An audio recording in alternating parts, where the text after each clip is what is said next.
Number 10. Freshly hatched spiders. Yuck! This is one of the worst ones out there if you're asking me. It comes to us from one of my all-time favorite spooky Marvel stories, which is featured in Edge of Spider-Verse issue number 4, the previous Edge of Spider-Verse, not the newest one to come out. And the story that we're talking about here is that of Patton Parnell. I love Patton Parnell. Patton Parnell is an alternate version of Peter Parker who is basically a psychotic serial killer in the making. Once he is transformed by a radioactive spider bite, he gains more confidence and literally turns into a monster. He gets revenge on his Uncle Ted, who has mistreated him throughout the years, by placing spider eggs inside of him.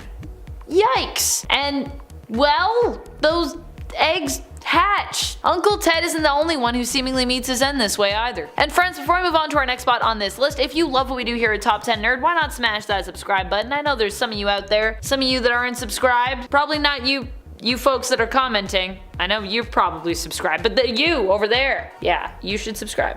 Number 9. Lights, Camera, Fire. I feel like so many of these are going to come from Punisher comics because honestly, it's one of the darkest characters we have over at Marvel, and he has also had his own Max series, which was basically all about living on the edge when it came to more graphic subject matter. So if you want some of the worst ways, that's where you're gonna go. You're gonna go to Punisher Max. Case in point, in issue number 30 of Punisher Max, when Frank is in the midst of hunting down those who own an operation that treats people as though they were mere objects. It's a thing I can't say on this platform, but I think you know what I'm talking about here. It's that kind of operation where you're treating people like they're not people. One of the worst things a person can do in terms of business, and one of the most powerful motivations in comics for heroes, or rather anti-heroes, to seriously mess up some bad guys, which is exactly what Frank does to the men involved who are stationed in America, and woman. The older man, Tiberiu, Punisher captures and lights up,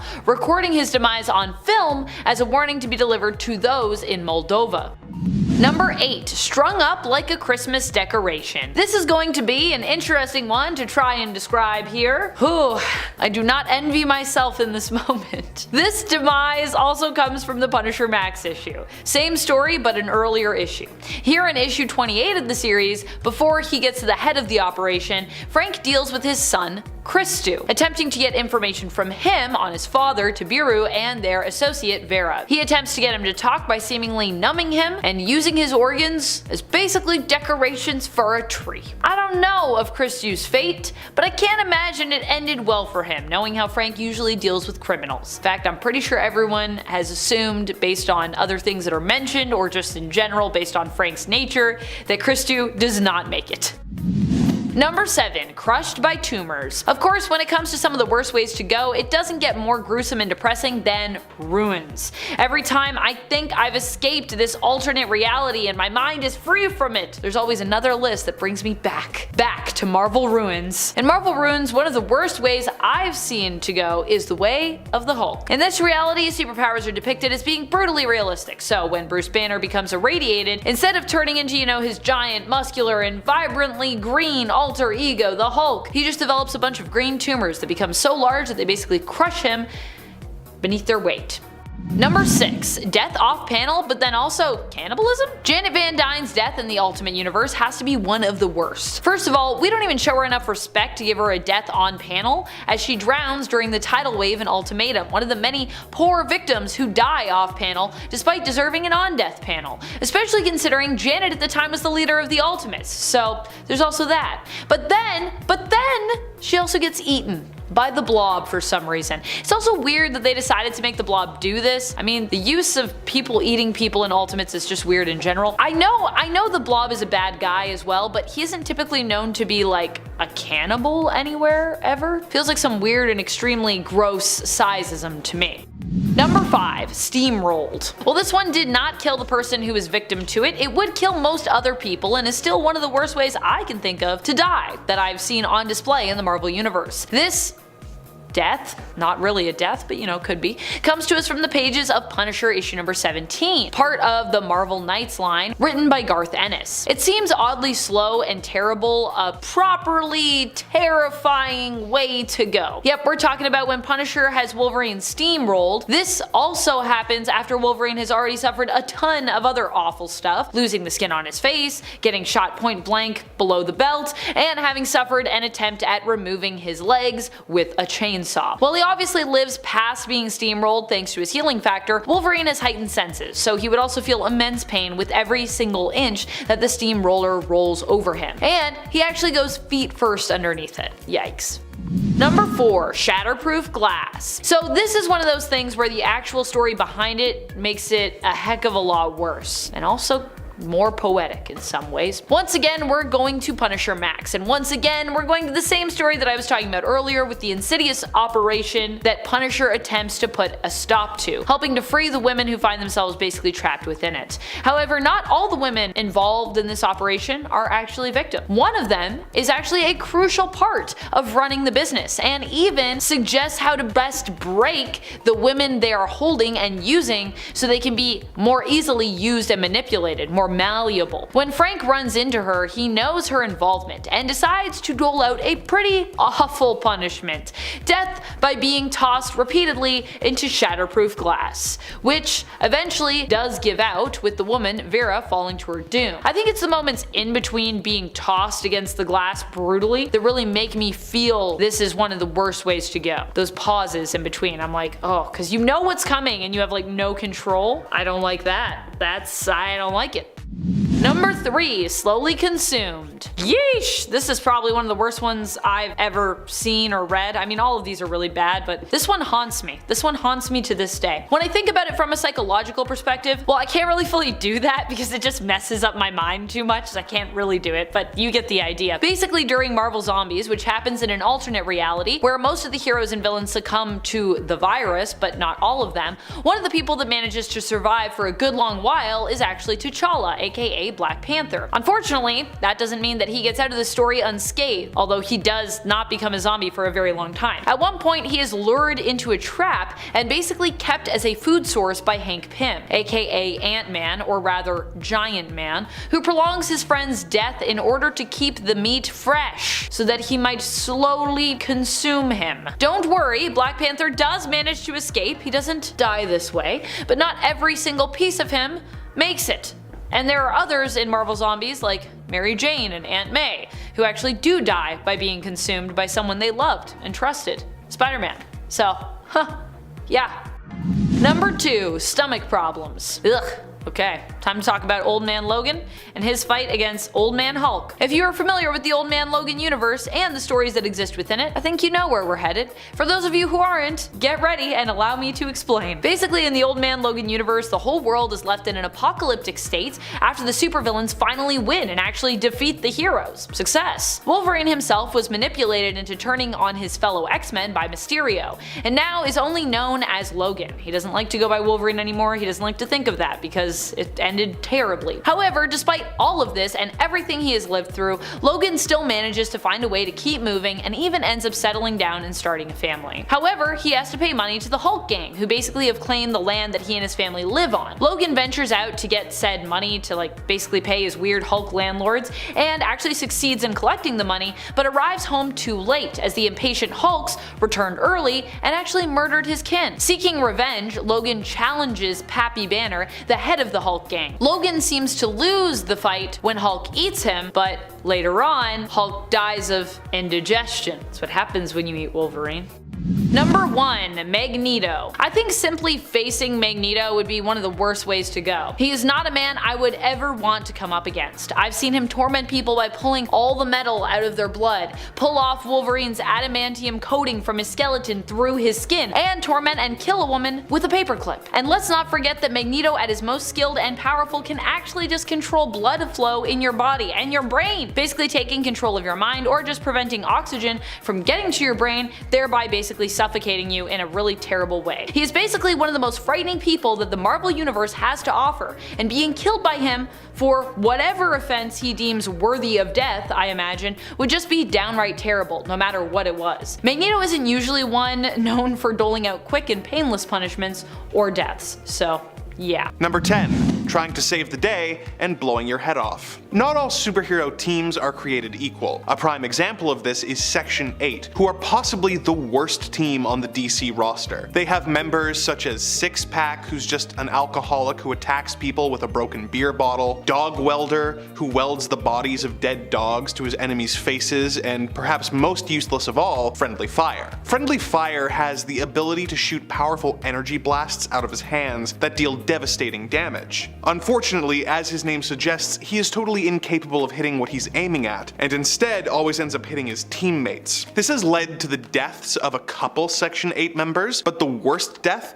has got to be the one that occurred when the team went up against the mini-angled ones. These strange visitors attacked the team, easily dispatching team members like Jean de Baton and Dog Welder. Friendly Fire realized it was up to him, and he had to come through for his friends. As he put it, "I gotta do it. Just this once. Gotta hit what I'm aiming at. I can't let my buddies down. Must hold the power." He unleashed the full force of his blast and blew his own head off, barely being able to utter the word crap before dying. This is a bad death, but it also may be one of the most embarrassing ones you could possibly have. Number 9. Death by Psychic Squid. In Alan Moore's Watchmen, Earth is on the verge of atomic war with the doomsday clock ticking ever closer to the end of the world. In an effort to try and bring the world together with a common enemy, the smartest man on the planet, Ozymandias, puts a plan in motion to ensure a ceasefire between the States and the Soviets. He has a massive psychic squid engineered, and then he teleports it into the middle of New York City. It gives off a psychic pulse that causes the horrible deaths of half of the city. In the beginning of issue 12, we see the result of this, and the streets are littered with terrified looking bodies of people whose last moments were filled with nothing but pain and horror, having been declared acceptable losses in Ozymandias' unilaterally enacted plan to try and save the Earth. It's not the kind of end that anyone wants for themselves, and the cynical calculation of their lives being worth losing makes it even worse. In follow-up stories set in the Watchmen universe, which really shouldn't have been made, but whatever, we learn that this false flag alien attack was discovered by the general populace not long after, making all these deaths utterly meaningless. Number 8. Gorilla Grodd. Gorilla Grodd is a Flash villain who, as his name would suggest, is a gorilla. He is the king of a race of super intelligent gorillas who live in Gorilla City, and of course he hates humanity. He is a formidable foe, having telepathic powers that make him extremely dangerous. Beyond that, he's also a 600-pound gorilla. He is an extremely brutal character, and I don't really have much to say about him, other than the fact that I think getting beaten to death by an angry 600-pound gorilla would be a really terrible way to die. Enough said. Number 7. Getting drained by Parasite. Rudy Jones was a relatively normal man until he won a tour of a LexCorp facility. While there, he dropped a donut on the floor and decided to eat it anyway, citing the 5-second rule. Unfortunately, the donut had landed in a bit of toxic waste and it affected Rudy, transforming him into a pink monster called the Parasite. The Parasite is always hungry and will do anything to try and satiate his hunger. When he goes up against Superman, he drains the Man of Steel's powers and grows stronger, but Superman isn't the only person he will go after. When the Parasite feeds on a normal civilian like you or me, he grabs them and drains their life force. This causes his victim to shrivel up and die, leaving nothing behind but a withered corpse. Now, coming across any supervillain would be a horrible experience, but being grabbed by a monster who painfully drains away the remaining life in your body as you watch yourself shrivel up until you finally die is not how I want to go. I want to die in a tragic hammock accident. Number 6. Joker Venom. If you were to live in Gotham City, the last person you would want to cross paths with is the Ace of Knaves, the Clown Prince of Crime, the Harlequin of Hate, the Joker. Joker is a total psycho who has absolutely no reverence for human life, often claiming his victims' lives in terrible and painful ways. He's had some brutal kills that were relatively one-off in method, like skinning a man alive in one book, but he typically saves these kinds of deaths for henchmen that have crossed him. If you are you're a normal civilian coming across Joker, your most likely cause of death will be either getting shot or being poisoned with Joker Venom. Joker Venom is a special chemical that Joker developed which causes the victim to go into uncontrollable spasms of laughter, which will cause asphyxiation. While this is happening, you would experience vivid hallucinations and madness as the muscles in your face contract into a horrible rictus grin, giving you a resemblance to the man who ended your life. Number 5. Getting eaten. There are a lot of horrible ways to die while living in the DC universe. It seems like no matter where you go, whether it be Gotham, Metropolis, or Keystone City, every other day there is some kind of supervillain attack that is going to result in a massive loss of life until the local superhero manages to stop it. One of the surprisingly common things you would have to worry about as a civilian in the DC universe is how many of these supervillains want to eat you. Off the top of my head, there is Yurd the Unknown, who is one of the 4 horsemen of the apocalypse but also a giant crocodile. He posed as a hero for a time to join the Black Marvel family before betraying the team and eating Black Adam's sidekick. That's right, that annoying kid who is following the Rock around in the Black Adam movie? Yeah, in the comics he gets eaten by a giant crocodile. And then there's King Shark, who is of course a massive humanoid shark who will often eat his prey. Then there's Killer Croc, who is a human who has a skin condition that makes him look like a crocodile, who is also known for eating people. Now, getting eaten by a monster would suck, but if you were eaten by a giant monster who was like a leviathan, then it would be over in like 1 bite. But these guys, although so large that you couldn't hope to fight back, aren't quite large enough to end your suffering in one chomp, and it would likely take a few very painful and very sharp bites before you bit the dust. Number 4. Turning into idolatron. Another Gotham rogue you wouldn't want to come across is Laszlo Valentine, otherwise known as Professor Pig. Pig is trying to achieve human perfection by kidnapping people and turning them into mindless and identical minions who he calls idolatrons. The method of this is by burning a mask onto your face, which you could never remove, and then using surgical tools to put you through so much unimaginable pain that the trauma causes you to forget your identity and be simply a mindless doll who does Professor Pig's bidding. You may be thinking, oh, Andrew, they're not dead. Why are they on this list? Well, they have no trace of their prior identities remaining, and they have no thoughts or feelings of their own. For all intents and purposes, they're dead. And plus, it is not uncommon for Pig to send his idolatrons to their deaths for the cause. So if you want to be really specific, this entry could be getting turned into a idolatron who then blows themselves up. Number 3. Getting injected by the Scarecrow. Dr. Jonathan Crane is a Batman villain who has managed to come up with a chemical that causes those who ingest it to experience their greatest fears. When given the toxin in a gaseous form, the victim will have a really bad trip, seeing hallucinations that correspond with their fears. So if the person is scared of snakes, they will see that. However, Scarecrow also has a strain of his toxin which is much more powerful that he doesn't typically use. When the toxin is injected into the victim, they will experience the same unfathomable level of terror, slowly losing their minds until their heart eventually gives out, causing them to scare themselves to death. This is a rough way to go because you are dealing with the horror of being at the mercy of the Scarecrow, as well as the fear of death, and having to deal with your deepest, darkest fear at the same time. Ah, commitment! Number 2, getting captured by the Black Mask. When thinking about DC villains you wouldn't want to be stuck with, you might think the answer is Joker or Darkseid, but they, although cruel, usually dispatch their victims pretty quickly, all things considered. No, the villain you really have to hope you don't end up at the mercy of is Roman Sionis, aka the Black Mask. He is not above taking someone out with a simple headshot, but God help you if you come across him on a day where he has some time to kill. He is an expert at advanced interrogation techniques, being able to get even the most strong-willed person to talk after subjecting them to extreme pain, such as when he captured Spoiler near the end of the Batman War Games arc. Even if you don't have information he needs, you might end up in a sticky situation with the Mask, as he has a room designed exclusively for his horrible hobby where he practices on random people just for fun. So that would be a pretty bad way to die.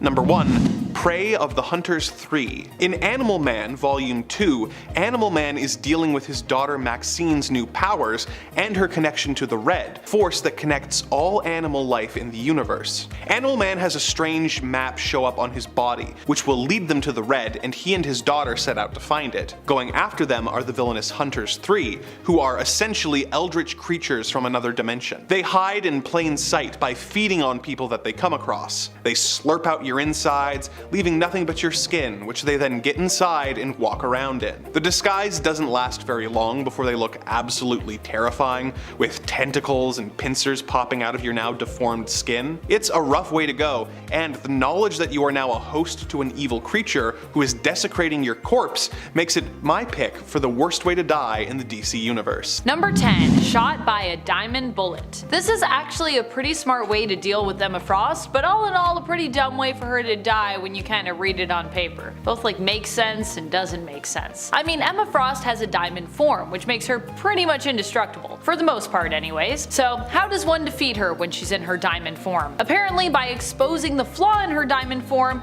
and using the same material to kill her. How do you shatter a diamond? With another diamond, apparently. I don't know if that would actually work, but comic book science. Emma's diamond form is her secondary mutation, and while we've seen many attacks on her defended by this form of hers, apparently a diamond bullet can just insta-shatter her. I mean, I've heard of diamonds cutting diamonds, but never necessarily being used to completely shatter a diamond. If shot at her exact weak point though, apparently this is just what a diamond bullet can do, which is something one of the Cuckoos, Esme, knew about and exposed to kill Emma, mind-controlling mutant Angel Salvador to carry out the execution. Don't worry though, Jean, while merged with the Phoenix, managed to bring her back with Beast's help. Jean can do anything. Number 9. Taken out by the Punisher. Some of the most creative forms of transportation to the afterlife come at the hands of Frank Castle, the Punisher. But at the end of the day, Frank is just one seriously messed up guy. A normal guy with a good chunk of training, a hell of an arsenal, and a little bit of creativity. He is not a match for a lot of the incredibly powerful beings out in Marvel Comics, but somehow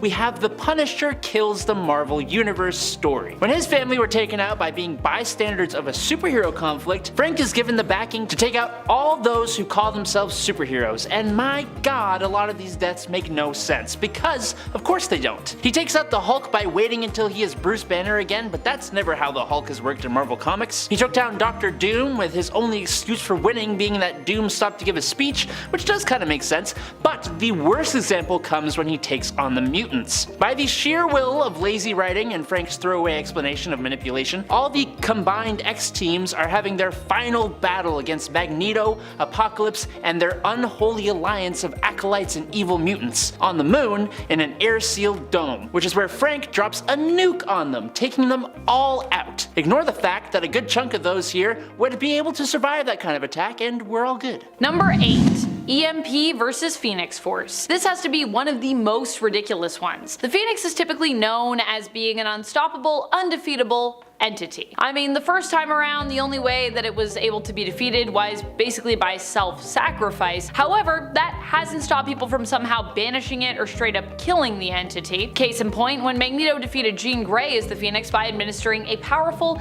electromagnetic pulse, which gave her a planetary-sized stroke. Literally, those are the direct words from the comic. That is some major comic stuff right there. Only in comics would that happen. Number 7. Being a part of X-Statics. Lots of deaths in X-Statics were stupid, but that was the point. The whole thing was a bit of a satire on reality TV. The team itself isn't exactly one of the premier mutant teams out in the world, and that's putting it lightly. The members of the team aren't exactly the most impressive. The original team made up of mutants Zeitgeist, who has the power of Super Puke, La Nuit, who has Dark Force powers, Battering Ram, who was a big purple goat-looking man, Plasm, who had liquidy water powers, Gin Genie, who could create earthquakes depending on how much she drank, and Sluck, who is basically a squid. They went by X-Force, which as you may know shares its name with a much more impressive team. But all those original members, minus 3 of them who I didn't mention, and Sluck, who was blown up by a tank in South Africa, all got completely decimated in spectacularly embarrassing fashion during a rescue mission to save a pop music boy band named Boys R Us. Turns out their demise was actually planned by the team's manager, coach, and its leader, Zeitgeist himself,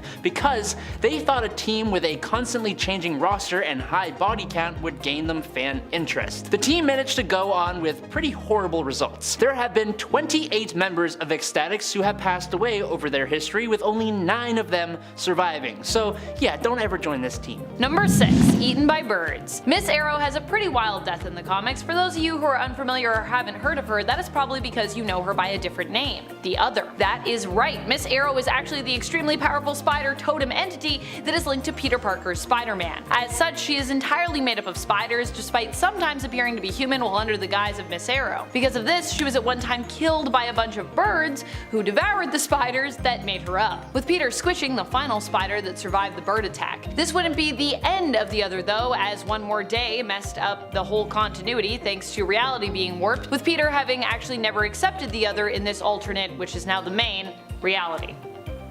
Number 5. Being dumb. Magneto in the Ultimate Universe was like the bad guy. He was nuts, and he had the power to back it up, which he proved when he used his abilities to offset the magnetic poles, which put the whole world into chaos. Tidal waves in New York, mega flash freezes in Latveria, volcanoes erupting in the Amazon, all that good stuff. Naturally, the survivors were not happy, and they would be coming after Magneto with a vengeance. They aren't dumb, so of course their attack on the villain would be planned out. Right? Well, it doesn't seem like it was. While all the surviving heroes make their assault on Magneto's fortress, the hot-headed Warren Worthington, you know, the guy whose only power is that he has wings, decides that he is going to jump the gun and come full speed blasting through a window, giving Magneto a good old punch to the face. Magneto could have squashed this guy like a bug in one swift move, but he doesn't even think Angel is worth the effort. Instead, he lets Sabertooth, his mad dog, do the deed. Sabertooth pounces on him, rips one of Warren's wings off with his mouth, and then stomps on the mutant's neck, taking him off the board in one page. Idiot. And friends, before we move on to our next spot, if you love hearing about weird, dumb deaths, well, we have a lot of weird things for you on our weirdest playlist, so go check that out. It's full of weirdness. Number 4. Waking up Fin Fang Foom. Something you shouldn't ever do? Wake up a sleeping dragon. As Jerry Carpenter learned in Hulk vs. Fin Fang Foom issue number 1, which admittedly is a pretty wild and weird story, so if you're into that, you should go check it out. Here, as promised, the two beings end up fighting, but first, we're treated to a story clearly inspired by John Carpenter's The Thing. Probably also why this guy's named Jerry Carpenter. You see what's happening here? Except Fin Fang Foom is the shapeshifter in this tale. For those who don't know, Fin Fang Foom is actually an alien whose race is actually known for their shapeshifting abilities. I feel like not a lot of people think about that, but that is a thing. Needless to say, Jerry finds Foom below the ice and sends for the rest of his team up in the Arctic. They're basically like a research team, but instead of just waiting, he is hasty to proceed because he basically wants to name this newfound finding of what he believes is an undiscovered type of dinosaur after himself. He smashes through the ice with a pick, only to awaken Foom. Foom blasts forth and takes Carpenter for his host,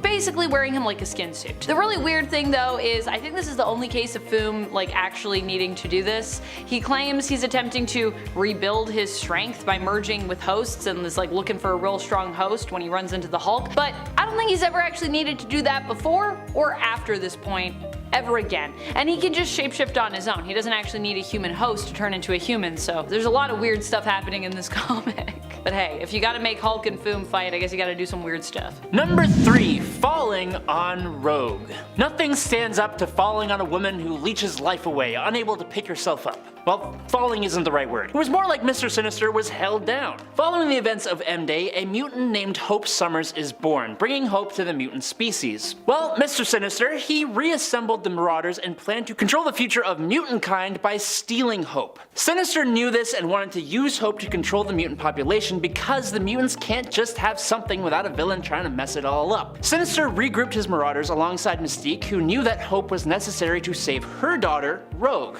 from her out-of-control powers. Well, Sinister failed to capture Hope, and like an idiot, he informs Mystique that he is unable to help her save Rogue. Safe to say that Mystique doesn't appreciate that very much. She grabs and shoves Sinister's face onto the unconscious Rogue, and unable to get up, his life is sucked away. Now I'll admit, it's a little bit awesome, but in the massive gallery of villains losing their life, it's arguably one of the lamest ones.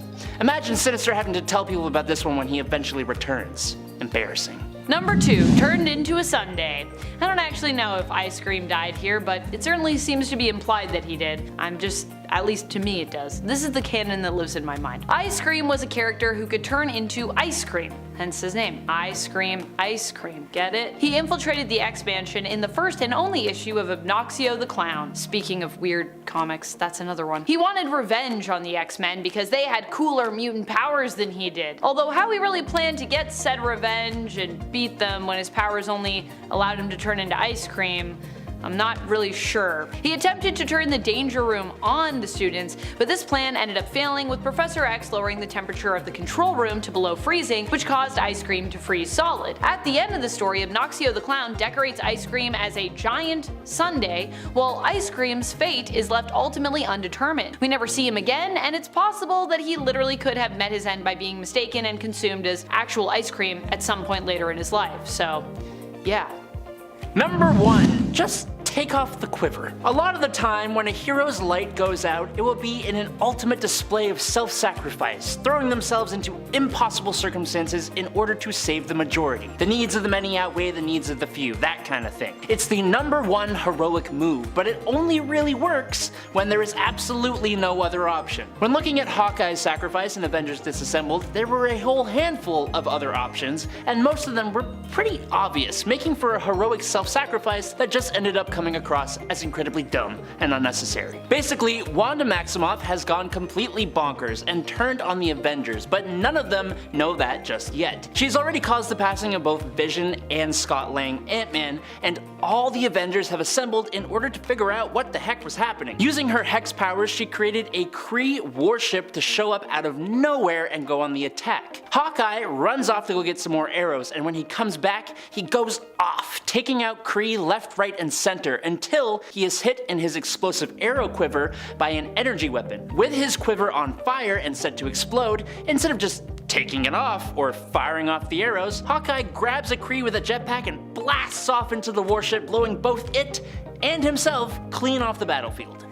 Just silly. Number 10. Kingpin's Mutant Prison. Some of the worst fates really do come from ruins, where it feels like everything is just awful for the sake of being awful, I guess. I mean, this series was made to sort of contrast the Marvels, and it does that admittedly, but it does that without really having anything else to say, it kind of feels like. When it comes to Quicksilver, he's seemingly still alive in this series, but honestly I can't imagine for much longer, which is how he's kind of making my list here. He ends up having his legs and arms removed because he's too fast, likely. However, Kingpin, his jailer, here claims that this is actually done for, and I quote, Quickie's own good. Considering that it looks like it wasn't done very well, and that it looks like Quicksilver may even still be bleeding, possibly bleeding out at this point, I can't imagine he'll last too much longer, and honestly, what a terrible way to go. Honestly, just existing in ruins I feel like is a pretty terrible way to go, because if you exist in that world, you're probably already dead, or you're like on your way to dying. I mean, even the protagonist, the narrator we follow on this journey, Phil Sheldon, is. So yeah, and he's like the protagonist, so, or at least the narrator. I would say he's still the protagonist. He's still kind of the character we follow. And friends, before we move on to our next spot on this list, if you love what we do here at Top 10 Nerd, and if you love when we talk about pretty bleak things,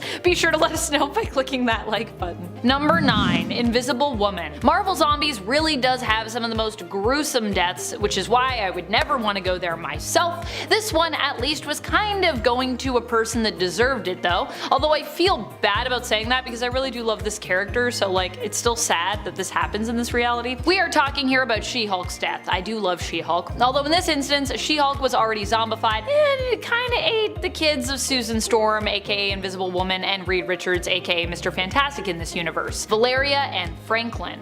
Weird thing is, you'd think Franklin would have been able to like fend her off with his reality warping powers, which I assumed he would also have in this universe, but hey, maybe on Earth 2149 Franklin didn't have powers, or you know, he was depowered prematurely. Either way, when Susan finds out that SheHulk as a zombie has used her knowledge of the Baxter Building codes as someone who was once part of the Fantastic Four team to get in and then devour these two, she loses it and uses her power to create a force field and basically pop SheHulk's head like a grape. It's insane to me how powerful Sue is. I mean, I guess at least it'd be quick, But yeah, Susan Storm's pretty wild. I would not want to be messed with by Susan Storm. Don't make her upset. Number 8. Driven mad by power. Another awful way to die, of course, coming to us from runes, is the fate of Silver Surfer. Silver Surfer dies as a result of what they believe to be a sort of superhero madness. In essence, it's believed that Silver Surfer missed the feeling of breathing air for some reason, being unable to as he was, traveling in the vacuum of space without, of course, needing to breathe. However, this was the very time when he decided, hey, you know what?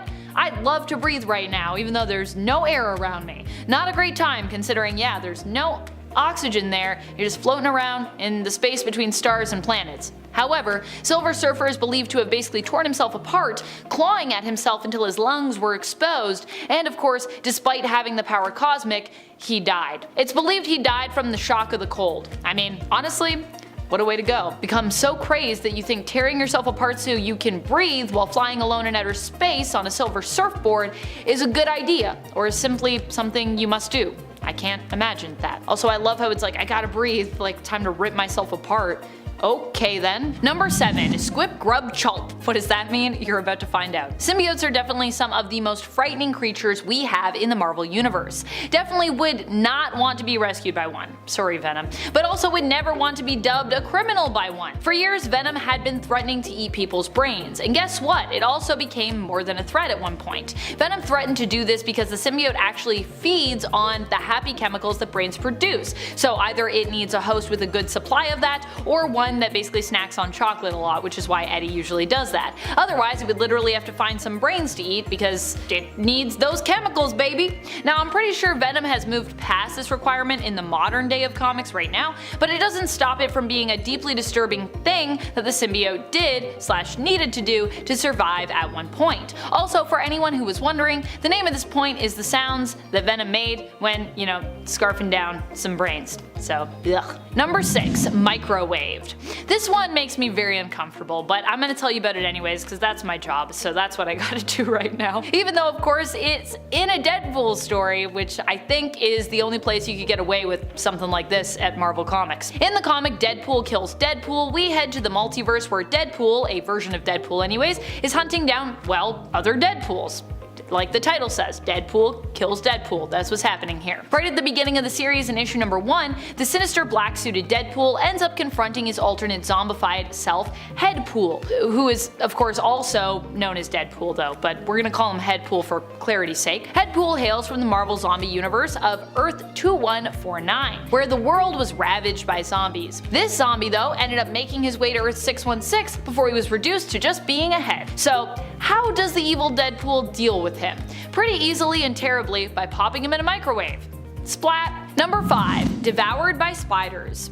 What a way to go. I just love spooky, scary Spider-Man stories, and this one comes from another tale based in the Spider-Man multiverse. We are talking about the fate of Spiders-Man. Spiders-Man is like Spider-Man, but this Peter Parker, instead of becoming a man with spider-like powers, basically became spiders. Peter Parker in this case fell into a vat of experimental spiders who devoured him completely. However, because science, they also ended up taking on his consciousness, which survived his physical death, with the spiders becoming kind of like a new version of that character. The hero Spiders-Man, who is entirely made up of spiders, and who also kind of goes on to become a villain, but that's a story for another time. Now, I personally am not too bothered by spiders in my everyday life, but I also feel like I've never dealt with, a whole vat of hungry spiders who wanted to eat me. So on paper, this one remains pretty terrifying to me, even though I'm usually pretty cool with spiders. Number 4. The Meaty Revenge. On our part 1, we talked about the tragic and disrespectful death of Janet Van Dyne in the Ultimate Universe, aka the Wasp, but at least we can say she was avenged. Or we could say that if this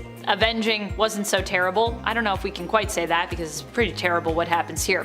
When Hank Pym, aka Giant Man, aka AntMan, finds out that not only is Janet dead, but that the Blob also desecrated her corpse by, eating her, he decides to get revenge by doing the same to Blob. But while he is still alive, because Ultimate Universe, Hank grows to his giant size and then picks Blob up and basically bites off his head. Although at least I guess he doesn't eat him. he instead, spits Blob's head out, but still the whole scene is not saved from being insanely awful, I'd say. And this is still not a way that I personally would want to go. Honestly, facing a giant being just seems like a bad way to go in general. I don't like that idea. I don't like things that are gigantic. It makes me uncomfortable.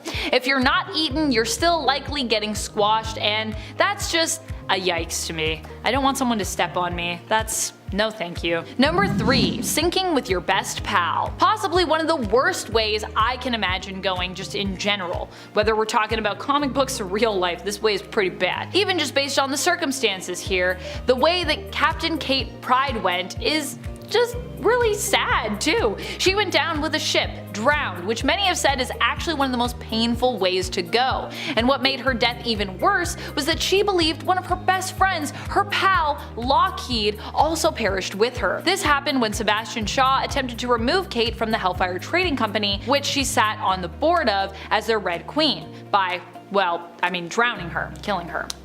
Number 2, starvation and isolation. This one comes to us from Magneto, who saw this as a fair punishment to dole out to Red Skull, based on his treatment of other humans during World War II, when he was obviously allied with Germany in the Third Reich. Magneto, in essence, took Red Skull to an isolated underground bunker, leaving him trapped there without any way out, as the door was locked and located on the roof of the bunker. Red Skull was left with no ladder and only some water to basically keep him company, which he'd have to ration in order to prolong his survival, although obviously I don't think Magneto really intended him to survive.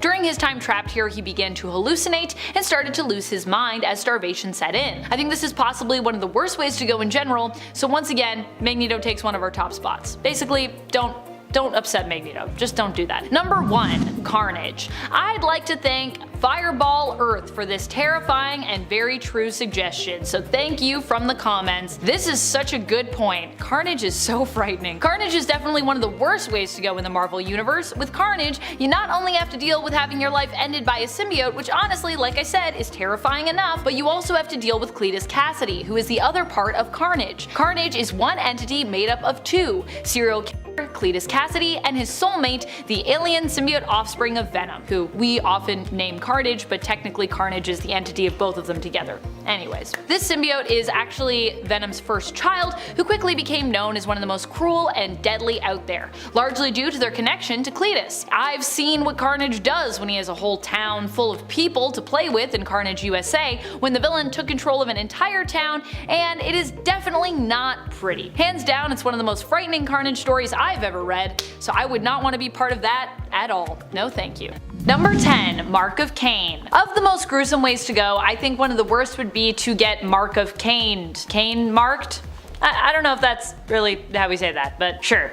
We can say it either of those ways for now, because I don't know what else to call that. Cain Parker is a clone of Peter Parker, of the 2 main clones we know from the Clone Saga. He was the one who was actually more dramatic and broody. He had long hair and for a while was more of an antagonist, or at least believed to be so. Cain was also known for straight up killing people that got in his way, with his Mark of Cain. What is the Mark of Cain? While initially we kind of thought it was like its own ability, it's actually just Peter's like little hooks that he has on his hands, which allow him to stick to stuff, which we actually see in the Raimi verse pretty close up. Cain would basically put his hand on someone's face and then turn on this sticky ability, which resulted in him seemingly burning the face of his victim. I mean, I don't know if this would actually kill you, but I feel like if this was at all involved in the process of Cain killing me, I would not be interested in that at all. Unless I guess I was already dead. Then I guess I'd kind of be fine with it, because I'd be like, well, I'm not here to feel that, so cool. And friends, before we move on to our next spot on this list, if you love what we do here at Top 10 Nerd,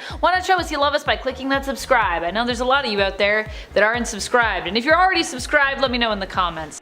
Number 9, Man-Thing. In 1971, Marvel introduced Man-Thing. He was a scientist named Ted Sallis trying to create his own version of the super soldier serum before being attacked by criminals who wanted to steal his work. To keep the formula secret, Ted injected himself with the serum before getting in a car accident that caused his car to crash into a magic swamp. The serum and the magic caused him to transform into a big green swamp monster who was able to control plant life as well as a host of other abilities. One of his powers is to sense human emotions emotion, with him having different reactions to different feelings. Fear sends Man-Thing into a fit of rage, and when he senses it, his body automatically secretes a corrosive acid-like agent that will burn anyone he touches. Hence the series tagline, "Whatever knows fear burns at the Man-Thing's touch." Now, I don't know about you, but if I came across a creature like Man-Thing, it would be difficult not to be afraid. So I really don't know how well I would do, and the idea of being grabbed by such a beast and burned to death because he's mad that I'm afraid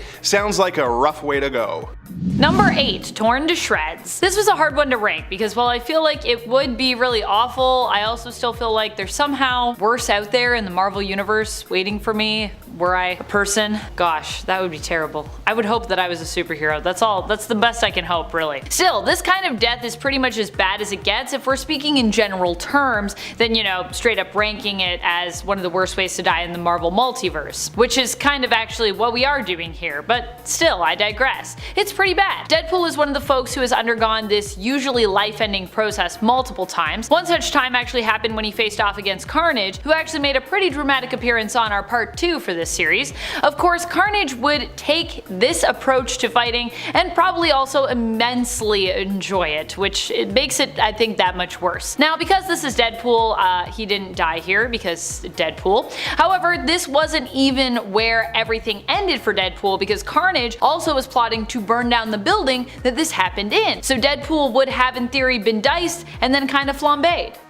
Number 7, absorbed by the Hulk. One of the most feared figures in the Marvel Universe for both hero and villain alike is the Incredible Hulk. Despite his reputation as a giant raging green monster, the Hulk goes out of his way to not be responsible for the deaths of any of the civilians or villains that he has to fight while rampaging through the world. Despite this, it does happen from time to time. In the Ultimate Universe, the Hulk is known for eating people, which is of course a terrible way to go, and getting smashed by the Jade Giant would of course be a horrible experience, but I think the worst way that you could meet your end at the hands of the Hulk is the way featured in Immortal Hulk number 8. In this issue, the Hulk has been captured by a secretive Black Ops organization called Shadow Base. In order to prevent the Hulk from escaping, they have vivisected him into multiple pieces which they keep in separate jars, in order to prevent his healing factor from allowing him to come together and escape. The evil Dr. Clive, who is in charge of the program, is running various cruel experiments on the Hulk in order to fully understand the power of his healing factor. Little did Clive know, he was doing exactly what the Hulk wanted him to. He wanted Clive to run the experiment so that he could learn more about himself, and once he knew what he needed, he controlled his hand in one of the jars to snap its fingers, creating a shockwave that shattered the jars, allowing Hulk's various parts to reform and heal. Hulk took Dr. Clive's treatment personally,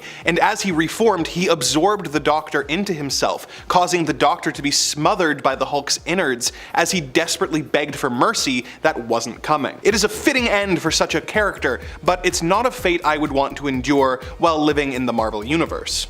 Number 6, ripped in half. Being ripped in half really does not seem fun, and yet for some reason this is a very common way to die when it comes to Marvel Comics. I can't count how many times someone has been ripped in half. I literally can't, because every time I attempt to, I actually think of another occurrence of this happening, and then I have to start all over again. So it's very hard for me to put a number on that one. It's terrible. Or, maybe it's just comics. The one thing I'd really warn against, if you're looking out from us at the Marvel Multiverse, is that while living in whatever world you are in, you should basically never do this to another person, be they villain or hero, regardless of your alignment or their alignment. Just don't do it. I've seen this kind of could basically come back to haunt characters who generally also get torn in half by someone else as some kind of karmic payback, so if you've done it to someone, it's probably coming for you.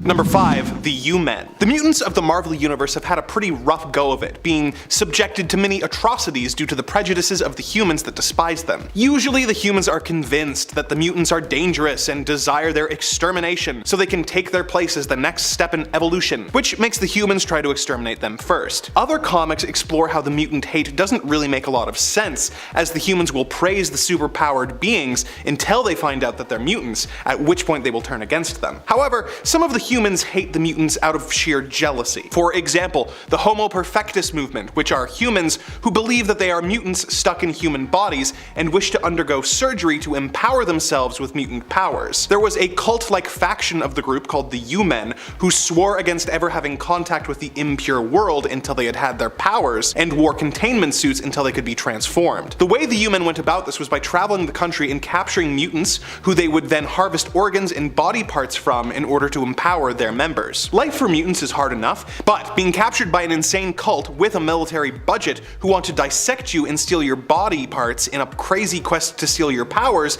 is one of the worst, as it is a painful and demeaning way to go, as in the words of their leader, John Sublime, to them, mutants are just livestock. Number 4. Dawkin. What's worse than being livestock? Being Dawkin's livestock, I guess. If Wolverine is the best at what he does, Dawkin is the one who simply enjoys what he does a little too much. Dawkin is a trained killer, and we get to see this side of him on full display during his fight against the Punisher during Dark Reign. It was during this era of Marvel that we saw Norman Osborn take over as leader of the Avengers after S.H.I.E.L.D. was no more, and he was basically put in charge of his very own organization, which he named HAMMER, an acronym that stands for, well, nothing really. Osborn just liked the sound of it. During this time, working for Osborn, the Dark Avengers were given a list of targets for them to remove, them to get rid of. One such person on that list was Frank Castle. This death is also what we'd call overkill. Dawkin not only tears Frank apart and runs him through with his claws multiple times, but in the end, he also removes his head. Of course, Frank wouldn't straight up die, but instead would later return as the undead Frankencastle, but regardless, I still think this would be a terrible way to go. Number 3. Miss Arrow. When Spider-Man was killed by Morlun in the Others event, his body was put in a cocoon under the Brooklyn Bridge until he returned to life. He shed his skin, and this skin was taken over by a bunch of spiders, who formed a being called Arrow, who was intent on killing Spider-Man once and for all. Arrow began going by Miss Arrow, and she tried to impregnate Flash Thompson with an egg sac that would give birth to thousands of her offspring, but was stopped by a shotgun-wielding Betty Brant. Miss Arrow tried to escape, but Spider-Man pursued her, eventually managing to force her into the Central Park Zoo's aviary. The various exotic birds were thrilled with the group of spiders before them, and went about eating Miss Arrow one spider at a time as she thrashed and screamed. The birds ate almost every spider, leaving only one left, which Spider-Man promptly stepped on. Number 2. Sabertooth. While Dawkin and the U-Men are both pretty terrible, if there was one person I wouldn't want to be killed by in the Marvel Universe, it would probably be Sabertooth. Victor Creed is probably one of the most vicious and evil characters we have in the Marvel Universe. Sure, he's done some heroic stuff before, mainly when his alignment was flipped or if we're talking about alternate realities, but this is a man who legitimately revels in violence usually. When he was sent to the pit in Krakoa as punishment, he used this time to kill all the X-Men and heroes he felt had ever slighted him. In his dreams, of course. This wasn't real, but it was still pretty brutal. And when that was done, he decided to create his own hell, and then plot his own escape, even double-crossing the prisoners that he had planned his escape with. Yeah, Creed has to be one of the worst ways to go, hands down. Number 1. Deadpool's counter to the healing factor. On Earth 12,101, the X-Men grew tired of Deadpool's instability and insanity and had him committed to the Ravencroft Asylum, hoping that he would be cured of his madness. Unfortunately, his doctor was really a disguised psycho man who was using his position to try and brainwash insane people into doing his bidding. He took away the voices in Wade's head, but they were replaced by a new voice that was telling Deadpool to kill everyone. He became aware of his status as a fictional puppet and went on a killing spree of everyone in the Marvel Universe, both hero and villain alike. We get detailed accounts of how he kills the various characters in increasingly brutal and twisted ways, with some highlights being him taking out Thor by growing his hammer with Pym particles so that Thor is crushed underneath it, or trapping the X-Men in an insane death trap. But out of all the fates he subjects the various characters to, I think the worst is what he does to the characters with healing factors. Being a character with a powerful healing factor, Deadpool is uniquely qualified for taking out other such characters, and as Wolverine discovers when he walks into a trap, Deadpool has it all figured out. He has captured Dawkin and X-23 and left them suspended with a computer-controlled flamethrower. The computer keeps track of their vitals, and every time they come back to life and begin to regenerate, the flamethrowers go off and reduce them to skeletons again. So they are trapped in a continuous cycle of being burnt to death, barely coming back to life, and then immediately being burnt to death again, forever. Number 10. Ant-Man. After Brian Michael Bendis took over the Avengers, he decided to shake things up a bit in order to create a new main roster for the team with the Avengers Disassembled story. In this story, we saw the Avengers Avengers mansion and many teammates killed when the corpse of Jack of Hearts shows up at the mansion randomly, urging the Avengers that he brings a message of warning. Scott Lang moves towards Jack just as he explodes, destroying the mansion and killing Lang. We later learned that this was all Scarlet Witch's doing, who at the time was beginning to lose her grip on reality due to her famous psychotic break, which of course would later lead to the events of House of M and later on M-Day. Number 9. The Wasp. Near the end of Secret Invasion, Janet Van Dyne was taken out, and of course no one was expecting that as it was near the end of the event, and all in all it was kinda random. It's revealed in issue 8 of Secret Invasion that Janet herself was turned into a biological weapon by the Skrulls, who were able to get her a new growth hormone posed as a gift from Hank Pym. But of course it wasn't Hank, it was a Skrull disguised as Hank. Janet obviously took this new growth hormone, which she was told would allow her to turn from giant size to microscopic like that. What it truly did was turn her into a giant biological weapon, attacking everyone around her, Skrull and human alike, until she finally began to shrunk down and she died. Number 8. Hellcat. A pretty crazy turn of events led to Patsy Walker's death in the 90s, when comics was pretty much nothing but a crazy turn of events. After seeing the darkness of her husband Damon Hellstrom's soul, or Hellstorm as he was known then, Patsy was driven insane. She became a shadow of her former self, rail thin and babbling non-stop about Damon at all hours. Meanwhile, in Hellstorm Prince of Lies issue 14, Damon seems to be off having a fine old time while this is going on. In the end, Patsy's desperation to be at peace brought a being known as Death Urge to her. This being was there to help Patsy pass, which apparently was what she wanted. He kills her pretty gruesomely by driving a spike through the back of her head. Yikes. And she has to go fight people in hell for a bit. That's how it goes. Number 7. War Machine. During the events of Civil War II, we all knew we were going to need a catalyst for the war, but I don't think anyone would have expected that it would be War Machine's death that would have got us there. During a conflict with Thanos that Ulysses the Inhuman predicted, Rhodey died. A single and brutally direct punch from Thanos was all it took. Even with his armor, War Machine didn't stand a chance. At this time, he was dating Captain Marvel, and Carol, believing his death could have been avoided, started to try and get people to listen to Ulysses' visions and react before their events could come about. Whereas Tony Stark cautioned against trusting the visions and suggested they simply react to events as they happened. This is what basically started the war, and while many were surprised and sad at Rhodey's death, fortunately he would later come back to life following Tony Stark's own resurrection from a comatose state following the conflict. Number 6. She-Hulk. Recently in Empire number 4, She-Hulk was revealed to have actually died back in Empire 1. In Empire issue number 1, Shulky is given a hammer by the alien plant race of the Kotati. The hammer is said in combination with Kotati meditation techniques to help She-Hulk channel her rage, restoring her brilliant mind to her. How nice, you might think. But we later learn that the Kotati are actually the bad guys in this situation, and it's later revealed during her off-panel adventure where she's supposedly given this hammer and taught techniques that she was actually killed by the Kotati so they could use her body as a weapon and as their own vessel. She transforms into a plant monster, and in a flashback we witness Jennifer Walters' fate as it's quickly summed up that yes, she died. What was so shocking about this death was that it was kinda just skipped right over. We learn of the death and then it's kinda on to the next thing. Like, it's no big deal. Making you wonder if you really read what you just think you read. But yeah, you definitely did. Number 5. A Death in the Family. You might be thinking, but wait a minute, shouldn't we have seen this one coming at least? During the unfolding of a story involving Jason Todd's Robin leaving Batman's side and searching to find his birth mother, writers at DC allowed the fans to decide Todd's fate. Jason Todd had proved to be more unpopular in his role as Robin in comparison to the former Robin, Dick Grayson, and writers figured they'd let the fans decide whether Jason Todd remained as a character or was permanently wiped out. Killed. In the end, the votes were close, but the majority said that Jason Todd should perish. So, he did. What shocked many fans is that DC actually followed through, and this death was also pretty gruesome. Apparently, many fans who actually had voted thought it was a ruse, and so had not put too much consideration into their vote, assuming DC would never actually follow through with it. Letting the fate of Todd be decided by a fan poll even shocked Frank Miller, who commented that he thought it was the most cynical thing DC had ever done. Number 4. Heroes in Crisis. One of the more shocking superhero deaths to happen recently in DC was a massacre at the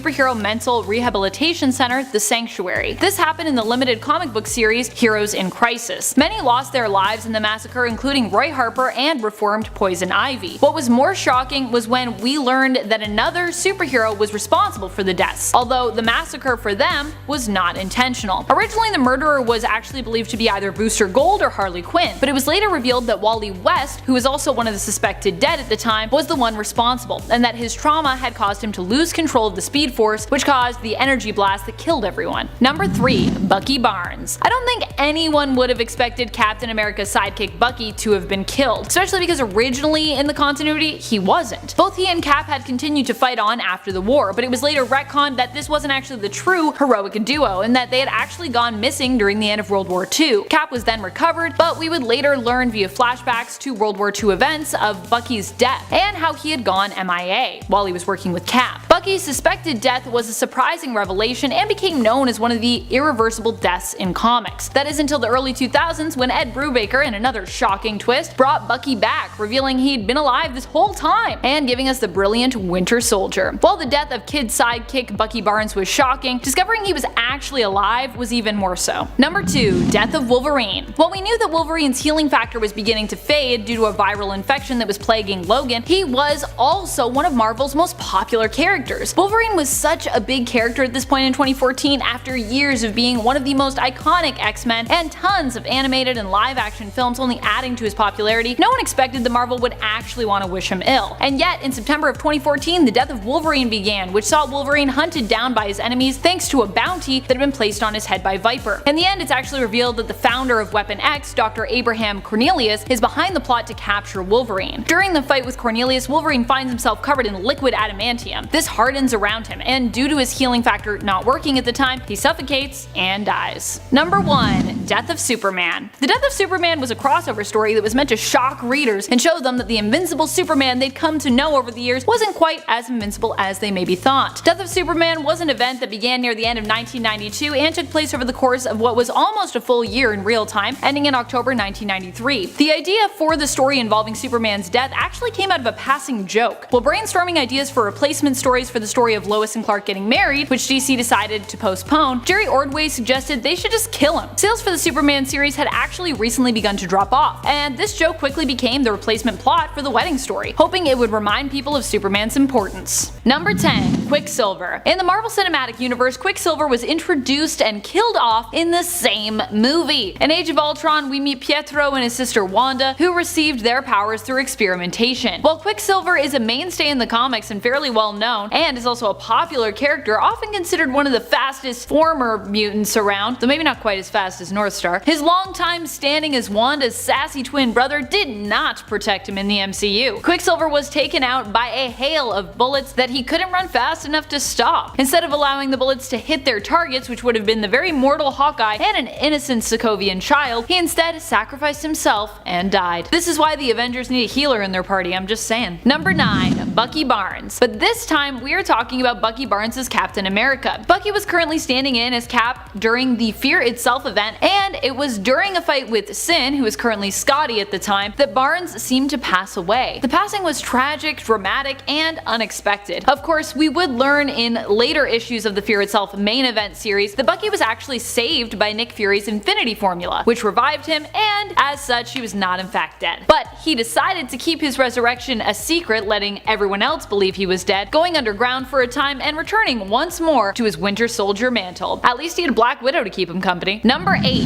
Hank Pym. While we all expected that Ultron would be the downfall of Hank, as the AI was likely one of his biggest mistakes and probably one of his biggest regrets, we were still caught off guard when we realized the Hank Pym we'd known had ceased to exist after merging with Ultron. Originally during the Rage of Ultron story, when these two merged, it was thought that Hank still existed within the being known as Ultron Pym's consciousness. This was also after he'd just returned. Hank had actually been believed dead in a previous event when facing the enemy known as the Beyonders, but it seemed Hank returned only to die again while facing Ultron, dying the moment he was forced to merge with his creation. What's even more surprising is he hasn't been seen since, and it's been like 5 years, so there's a good chance that this death could remain permanent. Number 7. Green Arrow. During the CW-verse Infinite Crisis event, Green Arrow Arrow died sooner than expected, shocking fans. Fans of the Arrowverse likely expected the death would be coming at them as it had been foreshadowed previously, but what they didn't expect was that Oliver Queen, played by Stephen Amell, would die so soon into the event. He died within the first part of the event, shocking many. The fact that the death came as a surprise was just what the network wanted. Fans expected Oliver Queen to die, they reasoned, so why not catch them off guard with their timing? And so they did just that. I mean, it was also just shocking in general that they decided to kill off and end the show that started the CW/DC verse, the Arrowverse, which is still going on and is still often referred to as the Arrowverse,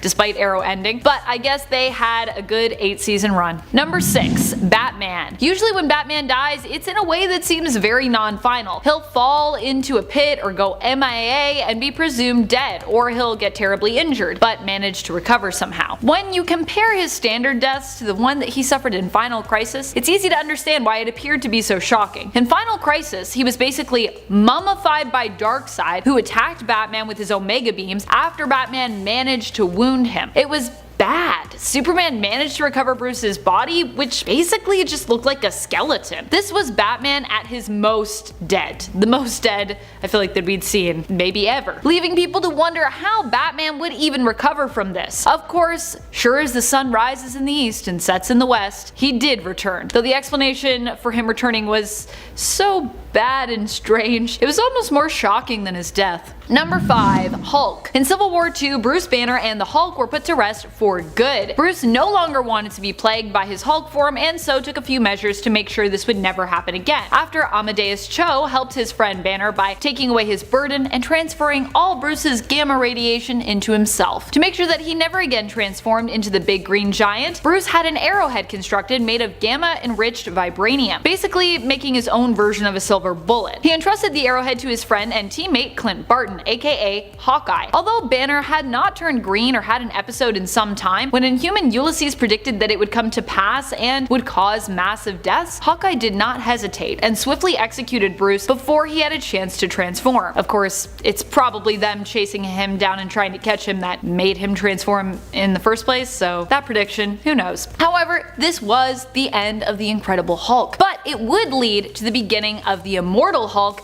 that everyone has come to love. Number 4. Kitty Pryde. Captain Kate, as she currently prefers to be called, or I guess I should say preferred, recently had a very shocking end to her character. What's more, although all mutants can pretty much return whenever needed due to the Five merging their powers to resurrect any fallen mutant, Captain Kate has not even been able to set foot on Krakoa, which for some reason doesn't seem to recognize her as a mutant, cutting her off from her friends. During Marauders, Kate was betrayed by none other than Sebastian Shaw, and it was revealed that, like the Portals, Kate was unable to phase through Krakoan plant life, leaving her and Lockheed swimming with the fishes, Kate appearing to drown while tangled up in Krakoan roots, and leaving fans wondering when or if they'd ever see her return. Number 3. Cable. In a surprising turn of events, Cable killed Cable during the miniseries Extermination. The death of older Cable came about when both he and young Cable disagreed on how best to avoid a catastrophic future event. Older Cable aimed to avoid the catastrophic future by showing the younger X-Men responsible the error of their ways, whereas younger Cable believed they just needed to be straight up eliminated to prevent the events from taking place. Young Cable believed his older self had become weak and soft, and so killed him. It was also pretty crazy that the issue in which old Cable died was also the issue in which young Cable first appeared, though we wouldn't actually even find out till the end of the issue that old Cable's murderer was actually his younger self, leaving many fans shocked that a younger Cable was appearing to take the place of the established, grizzled, and well-loved older version. People are still, I feel like, kind of shocked by it. Even today. Number 2. Black Widow. There was a point when I definitely saw this death running headlong at us, but I was hoping, like almost everyone, that there could be another way. Please, there's gotta be another way! Of course, there wasn't. In the MCU, Black Widow chose to sacrifice herself in order to recover the Soul Stone, which the Avengers needed to rebuild the Infinity Gauntlet, reverse the effects of the snap, and save basically 50% of the universe, including their other colleagues, friends, and fellow heroes who had perished. We knew something would have to be sacrificed to get that Soul Stone, because we saw that before. We knew it was coming, and yet it still didn't hurt or surprise us any less when it did. Especially considering that it seems like this is a permadeath for Black Widow in the MCU, and that there will be likely no way of bringing her back. She died before she even got her own movie. That's pretty shocking. Number 1. Wasp. A lot of deaths in Ultimatum were shocking, mostly because they were so permanent, but also because a lot of them were pretty gruesome. We talked about another of Janet Van Dyne's death on part 1 of this list from the main continuity, but the one from the Ultimate line, more specifically Ultimatum, was one of her most shocking deaths ever because of how gruesome it was. Here, Janet dies and then is eaten by the Blob. And just FYI, it wasn't like she was small at the time and he like just accidentally swallowed her or something. This was gruesome. Like, I'm gonna eat you life-size type of thing. Like, I'm gonna literally, your guts, or you know what I mean. One of the reasons why Ultimates existed, of course, was to be the darker, more shocking alternate world to Marvel's usually more bright and optimistic main continuity, so I guess they succeeded there.